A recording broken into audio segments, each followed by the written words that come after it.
Dancing is breathing. That's what people remember when they mention Fred Astaire, a name synonymous with elegance, sophistication, and the golden age of Hollywood. Astaire redefined what it meant to be a performer with his timeless style and groundbreaking innovations. More than a dancer or an actor, Fred was a pioneer who set the gold standard for artistic excellence in film and stage performance. His ability to transform movement into storytelling and seamlessly blend comedy, drama, and romance into his routines made him a cultural icon whose influence remains unparalleled. Whenever you can. But beyond the iconic top hat, tails, and tap shoes, Astaire's journey was one of grit, passion, and resilience. From the vaudeville stages to the silver screen, his life tells the story of a man who turned challenges into stepping stones and became a beacon for dreamers everywhere. Early life. Fred Astaire's story begins in Omaha, Nebraska, where he was born Friedrich Austerlitz on May 10, 1899. His father, Friedrich Emanuel Austerlitz, worked in the brewing industry, while his mother, Anne Geilus, was the family's driving force, nurturing her children's creative talents. Though life in Omaha was modest, Anne had a vision for her children, believing they were destined for greatness. The Austerlitz family's life in Omaha was far from glamorous, but it was filled with warmth and dreams. Fred and his older sister Adele grew up surrounded by music and dance, often performing impromptu routines at family gatherings. Their parents recognized their children's talents early on and decided to invest everything into their future in the performing arts. In 1905, the family moved to New York City, driven by Anne's ambition to launch Fred and Adele into the world of show business. It was a leap of faith. They arrived with little money but a great deal of determination. New York, with its bustling theaters and vibrant culture, became a formative backdrop for the siblings' burgeoning talent. Fred's early years were a whirlwind of rehearsals and performances. His mother's unwavering support and insistence on discipline instilled a work ethic that would define his career. Reflecting on these formative years, Astaire once said, "I didn't want to dance, I just wanted to make my mother happy. Then, I fell in love with the art." The impressive vaudeville stardom. Vaudeville was the proving ground for countless performers during the early 20th century, and for Fred and Adele, it became their stage for growth and discovery. By the time they were teenagers, the siblings had become vaudeville sensations. Their performances blended tap, ballet, and ballroom dance into an electrifying spectacle. Known simply as the Astaires, the duo delighted audiences with their impeccable timing, synchronized routines, and playful banter. Vaudeville's life was grueling and unpredictable. The siblings often performed 2 or 3 shows a day, traveling from one town to the next in cramped trains or buses. The relentless schedule left little time for rest, but it also forged their resilience and adaptability. Fred and Adele learned to read their audiences, tailoring their performances to suit different tastes and moods. One of their standout acts involved a comedic routine called the Wedding Cakewalk, where the duo performed a mock wedding dance that showcased their humor and charm. Their innovative choreography and stage presence earned them loyal fans, and they quickly became headliners. They were admired not only for their skill, but also for their chemistry, which was often described as effortless and magnetic. Despite the challenges, vaudeville provided the perfect training ground for Fred and Adele. It was during these formative years that Fred began to experiment with new styles of dance, combining traditional techniques with his own creative flair. His commitment to perfecting every movement became his hallmark, setting him apart from his peers. Fred's innovations during the vaudeville years were more than just technical. He studied how audiences reacted to his performances, learning to blend humor, grace, and storytelling into his routines. This approach would later become a defining feature of his career, allowing him to captivate audiences not only with his technical skill, but with his ability to connect emotionally through dance.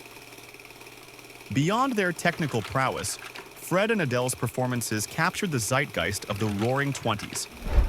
Their routines were a reflection of the era's optimism and exuberance, resonating with audiences who sought joy and escape during challenging times. Fred's focus on detail extended to every element of their performances, from the choreography to the costumes, ensuring a polished and unforgettable experience. Fred Astaire often spoke fondly of his vaudeville days, sharing stories that revealed both the challenges and joys of that period. One anecdote he loved recounting was the time he and Adele performed for an audience that initially seemed indifferent. Halfway through their routine, Fred decided to improvise, adding an unexpected comedic twist to their act. The crowd erupted into laughter and applause, teaching Fred a valuable lesson about adaptability and reading an audience. Another cherished memory was their first encounter with famed producer Florenz Ziegfeld. Fred and Adele were invited to audition for one of Ziegfeld's productions. Nervous but determined, they gave it their all, earning not only Ziegfeld's admiration but also his mentorship.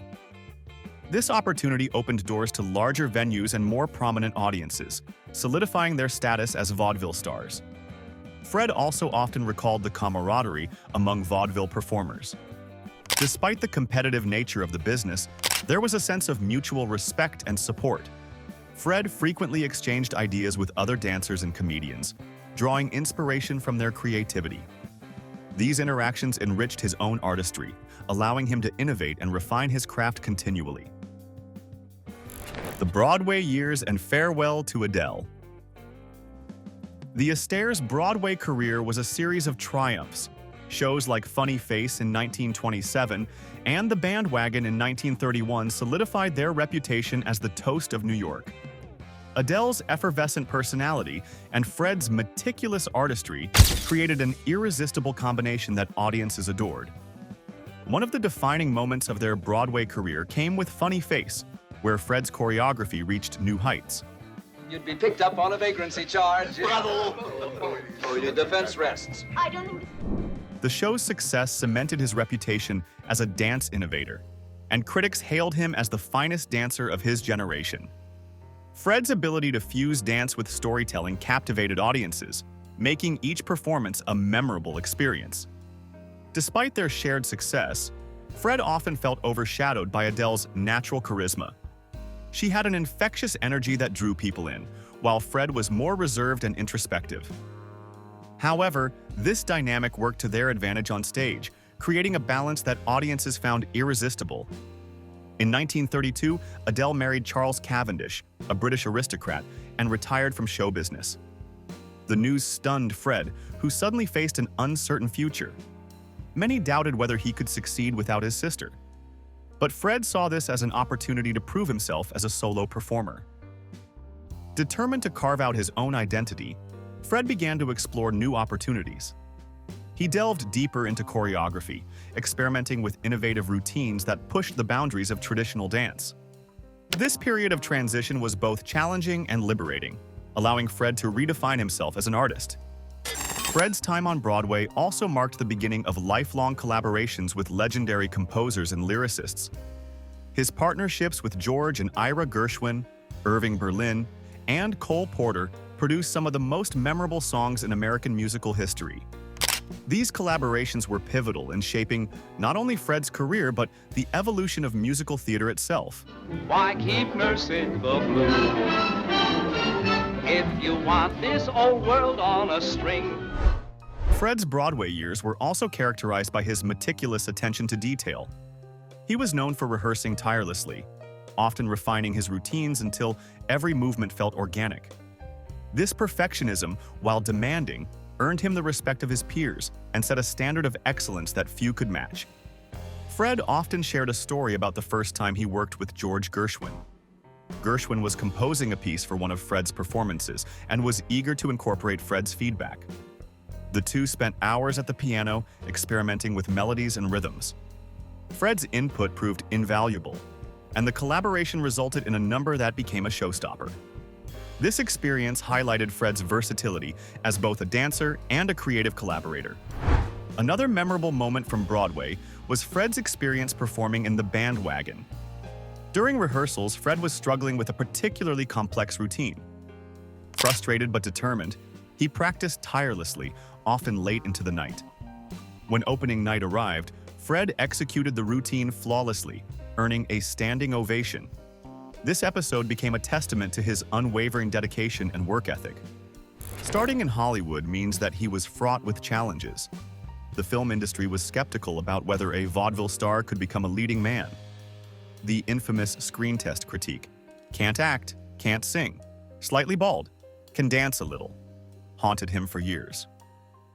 However, Fred refused to let this setback define him. His breakthrough came in 1933 when he appeared in Dancing Lady alongside Joan Crawford. Though his role was minor, Fred's performance caught the attention of RKO Pictures, who cast him in Flying Down to Rio. This film marked the first of many collaborations with Ginger Rogers, sparking a legendary partnership that would redefine Hollywood musicals. A relentless pursuit of excellence marked Fred's early days in Hollywood. He immersed himself in the technical aspects of filmmaking, learning how to adapt his stage techniques to the screen. His insistence on full-body shots and uninterrupted takes revolutionized the way dance was filmed, allowing audiences to fully appreciate the artistry of his movements. Fred's ability to adapt to the medium of film was nothing short of remarkable. He understood that the camera was both a tool and a partner, using it to enhance the impact of his performances. This understanding of visual storytelling set him apart from his contemporaries and cemented his place in Hollywood history. Anecdotes from early Hollywood. Fred loved recounting the story of his first meeting with Ginger Rogers. The two were introduced during rehearsals for Flying Down to Rio. Although their initial interactions were professional, Fred quickly realized Ginger's potential as a dance partner. He often joked that their chemistry on screen was evident from the first step they took together. Another favorite memory was his insistence on refilming a dance sequence for The Gay Divorcee. Unsatisfied with the initial take, Fred convinced the director to allow for a reshoot. The final version became one of the film's highlights, showcasing Fred's perfectionism and commitment to excellence. Fred Astaire and Ginger Rogers became synonymous with elegance, chemistry, and dazzling performances. The partnership spanned 10 films, beginning with Flying Down to Rio and peaking with classics such as Top Hat and Swing Time. Together, they enchanted audiences, providing a source of joy during the Great Depression. Their collaborative process, while not without its tensions, brought out the best in both performers and set a new standard for cinematic dance. Fred and Ginger's partnership wasn't just about the dancing. It was a harmonious blend of music, storytelling, and unmatched chemistry. While they may have had occasional disagreements behind the scenes, their professionalism ensured that the tension never impacted their work.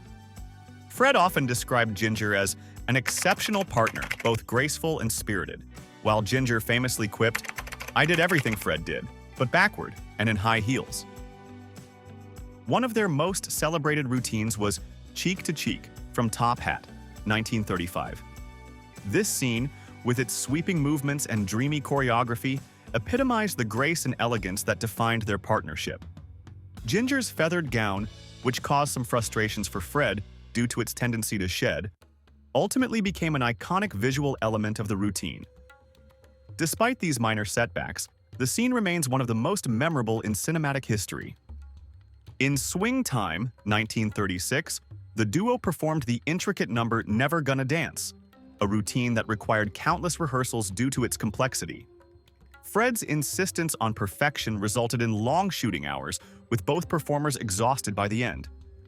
Yet, the result was nothing short of magical, demonstrating their ability to convey deep emotion through dance. Fred was known for his meticulous approach to choreography.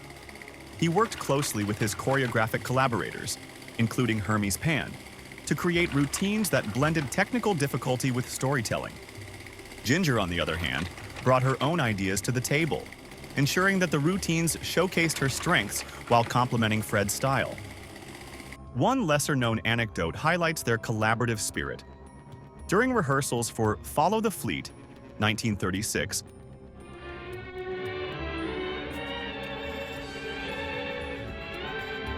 Ginger suggested incorporating a comedic element into their routine for Let's Face the Music and Dance. Fred agreed, adding a playful twist that made the sequence both entertaining and emotionally resonant. Fred and Ginger's films offered audiences a sense of escapism during the hardships of the Great Depression.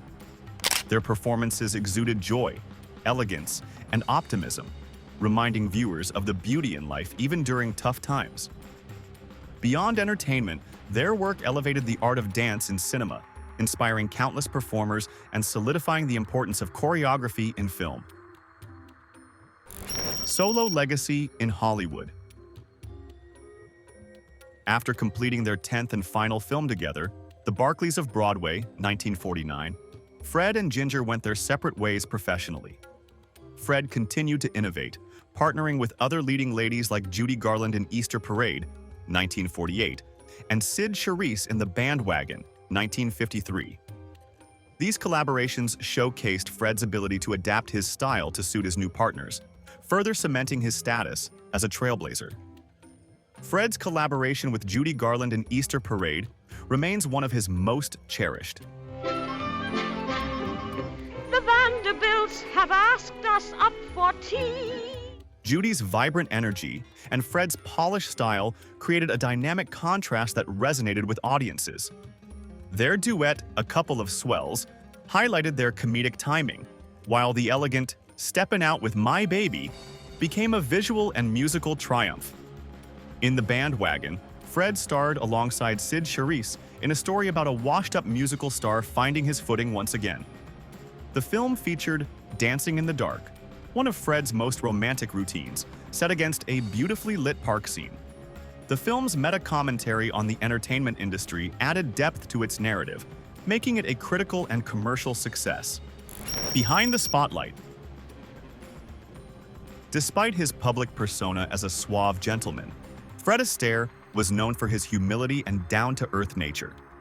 He often downplayed his own talent, crediting his partners, choreographers, and directors for his success. Fred's personal life revolved around his family.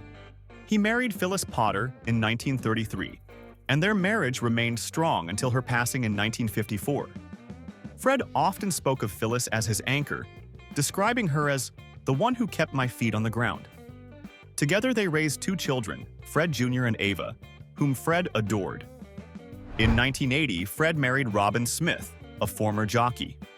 Despite the 45-year age difference, the couple shared a deep connection, with Fred once stating that, "Age means nothing when there's love." Outside of performing, Fred was an avid golfer and horse racing enthusiast. He found solace in these hobbies, often retreating to the golf course or racetrack during breaks from his hectic career. His passion for horse racing even led him to co-own several racehorses. Fred's kindness extended beyond his immediate circle. He was known for mentoring young dancers and sharing his insights with those who sought his guidance. Many of his contemporaries described him as generous, humble, and incredibly supportive. Fred Astaire passed away on June 22, 1987, leaving behind a legacy that transcends generations. His contributions to film, dance, and music continue to inspire artists around the world. As Gene Kelly aptly put it, the history of dance on film begins with Astaire. From Broadway revivals to contemporary dance competitions, Fred's influence remains evident.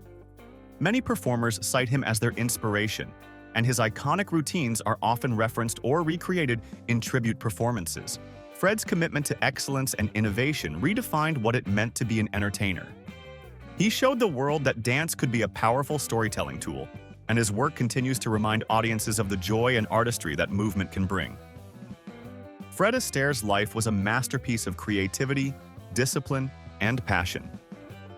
He showed us that with dedication and a touch of elegance, anything is possible. As long as there are stages to light up and melodies to dance to, Fred Astaire's spirit will remain an enduring symbol of artistry and grace.